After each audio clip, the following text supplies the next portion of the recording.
All right, welcome to 11:30 the Tiger Podcast. Again, we have another special edition because this is just so special in my heart with the high school football here in Shreveport, Louisiana, and how big it is and how everyone around here just loves high school football.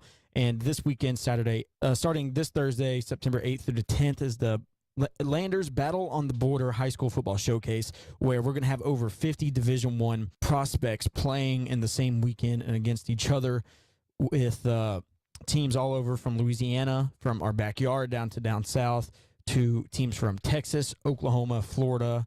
And it's just going to be a real treat to watch, and I encourage everyone to go. It's $10 buying at a school or $15 at the gate, but one ticket gets you all 3 days to watch every single game. And there are going to be some matchups that we're going to talk about here in a little bit. Games are going to be very intriguing to watch.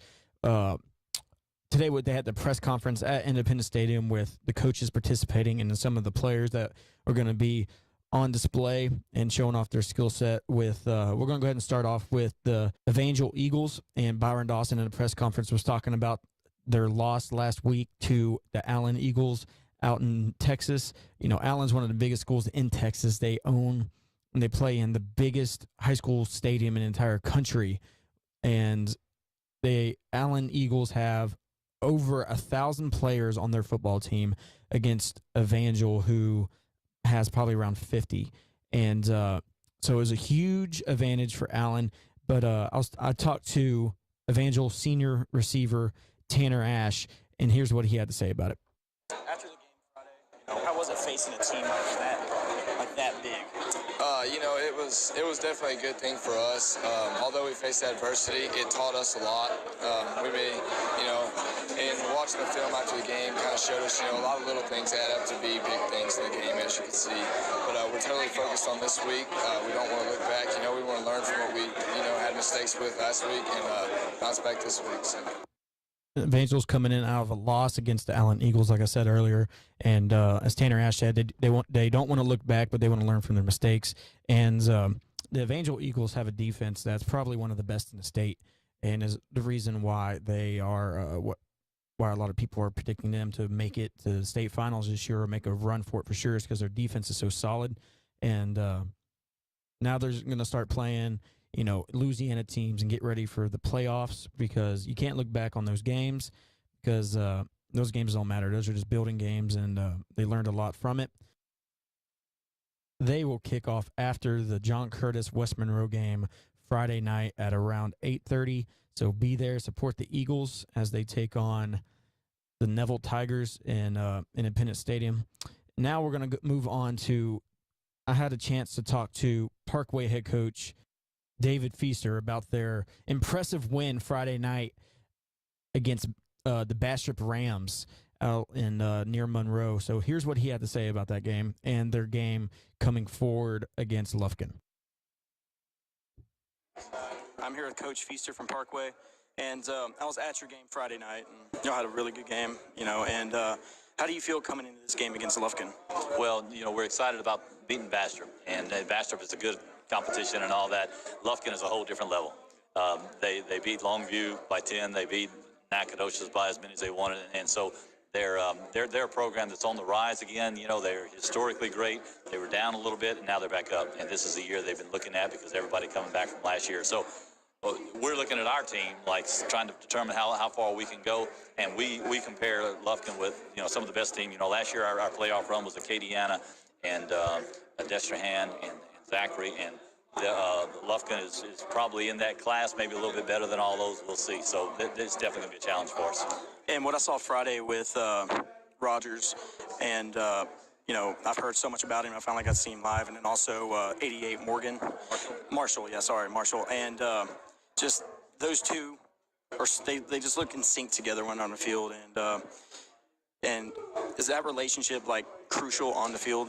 Well, yeah, Marshall and Rogers are both great players. They play well together, and obviously Rogers deals it to a lot of other good players too, and we're fortunate to have him. But the other night in the first half, it looked like just about every ball that we needed was going to go to Marshall, and he made some huge plays and got us a lead in that game, and then our defense and special teams kind of took over after that. Yeah, and another thing I saw was excellent special teams play on Friday, and with a team like Lufkin, I feel like it's going to be a great game, and I thank you for your time and for your words, and good luck. Okay, thanks a lot. Appreciate it. Yeah, Friday night, Parkway looked like a complete team against Bastrop, and with that game and how dominant it looked like they were, Bastrop is not a bad team at all, and the quarterback from Bastrop is a sophomore. He was I'm not gonna say he was picking apart the Parkway defense. Parkway defense is solid with Jonathan Jones and Nick Soto on the line, and Jones playing like cornerback / safety. And like I said, the special teams was great. Bastrop had a lot of shanked kicks, but and Jonathan Jones took advantage of one of those and just took it all the way to the house and picked it up right on the sidelines and just took it about 20 yards to the end zone for a touchdown. And with the play of Rogers at quarterback and then the connection with him and Marshall went up there and just made some magnificent plays. And Rogers was, he was making great reads. He's got some zip on that football. He can throw extremely hard. And so with the Parkway Lufkin game, that game is Saturday at 4 p.m. after the 12 p.m. game, which the 12 p.m. game is John Tyler versus Warren Easton. John Tyler from Tyler, Texas, is going up against Warren Easton from Louisiana. That game starts at 12 p.m. And I was able to talk to two players who came from Tyler with their coach to the press conference today. Was their quarterback, Bryce Smith, who is now committed to the University of Houston, with that program being on the rise.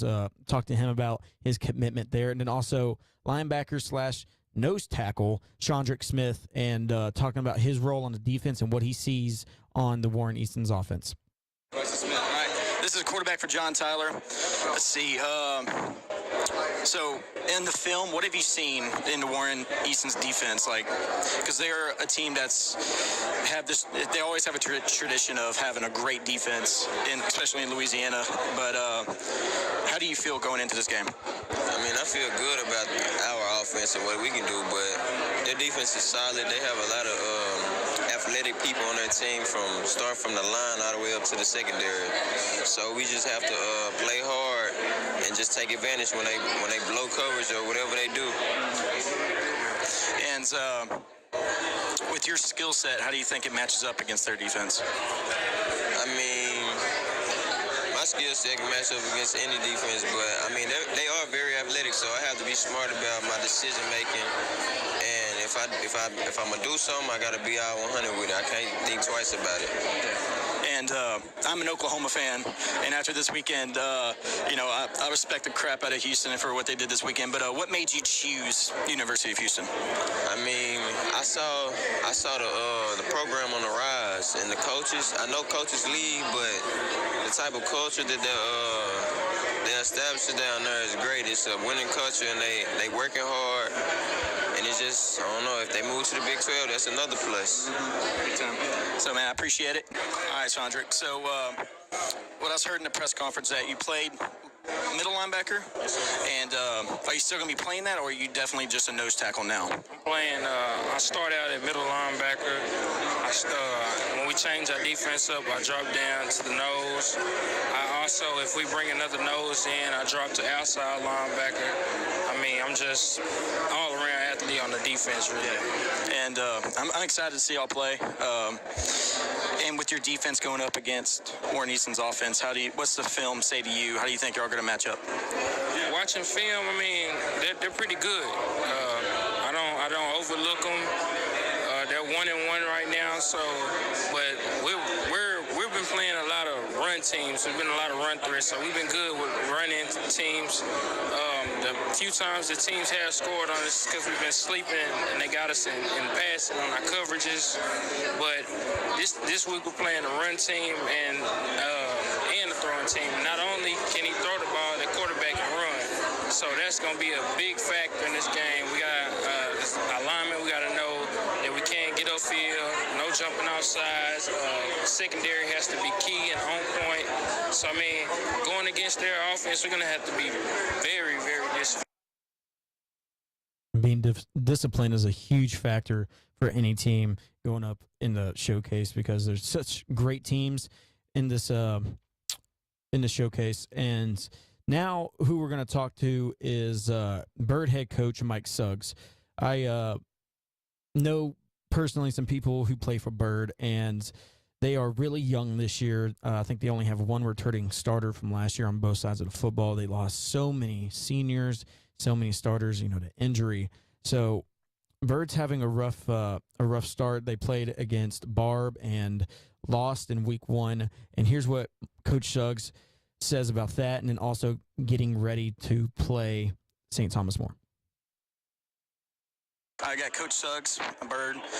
So with your game against Barb and then coming into this and playing A team like St. Thomas More. what are you going to have to do to change your, I guess, scheme around, or are you going to stick to the same thing? Well, I mean, we have so many personnel changes right now. So, like I just got through talking about with Fletch, we got to worry about getting us better right now. We've got so many young players in, and we were going to be inexperienced coming out this year anyhow, and we've lost so many of those with injuries that we're really young. So we've got to really focus on what we're doing and try to get better. We've got to cut down on some things we're doing, it's early and we're young. We didn't play very well last week, but hopefully we'll be better this week. And like I've mentioned, Byrd is extremely young this year, but you can only get better. And knowing this team, they will get so much better. And I think this St. Thomas More game is going to be a real hard-fought battle, because one thing I know about Byrd, they always play with heart and with a lot of speed. And I know they have that. So Landers Dodge Battle on the Border High School Football Showcase starts tomorrow, Thursday, September 8th, and goes through Saturday, September 10th. And here's the rundown of the games, starting with tomorrow night, September 8th, at 6 p.m., St. Thomas More versus Byrd. And like I said, that's going to be a hard, tough battle right there. And next games on Friday, first game starts at 6 p.m. It's John Curtis versus West Monroe. John Curtis, 26 state titles. West Monroe, another huge powerhouse here in Louisiana. West Monroe went 10-0 last year. So that's going to be probably the best game of the showcase, because both those teams just put out D1 prospects. Then after that, at 8:30 kickoff, Evangel Christian Academy from here in Shreveport goes and plays Neville at 8:30, right after the John Curtis West Monroe game. And Saturday, starting at noon, is Warren Easton versus John Tyler High School out of Tyler, Texas. Warren Easton from around the New Orleans area. That starts at noon. Then right after that game, kickoff at 4 p.m., Lufkin High School versus Parkway High School. The Battle of the Panthers right here. And we talked to Coach Feaster, and a player you want to go see from around this area is go see Rogers and Marshall, that combination, wide receiver, quarterback combo right there for Parkway. Parkway here from Bossier City, and Lufkin from Lufkin, Texas. And then the last game of the showcase is a very intriguing one, because we have Booker T. Washington from Tulsa, Oklahoma, going up against the IMG Academy in Florida. And I'm sure if you pay attention to recruiting in college football, you know what the IMG Academy is. It's the academy in Florida, Branton, Florida, I believe, where they just a lot of D1 prospects go there for their senior year. And one big player that they have this year is Dylan Moses. If you remember, a couple of years ago, they had an 8th grader who was offered by LSU and Alabama, and he's playing running back and linebacker for the Crusaders of the ING Academy. So that's someone to look out for right there. So look out for the podcast coming up. After Saturday, we will have the interviews of the coaches and the players after the games. Thank y'all and have a blessed day.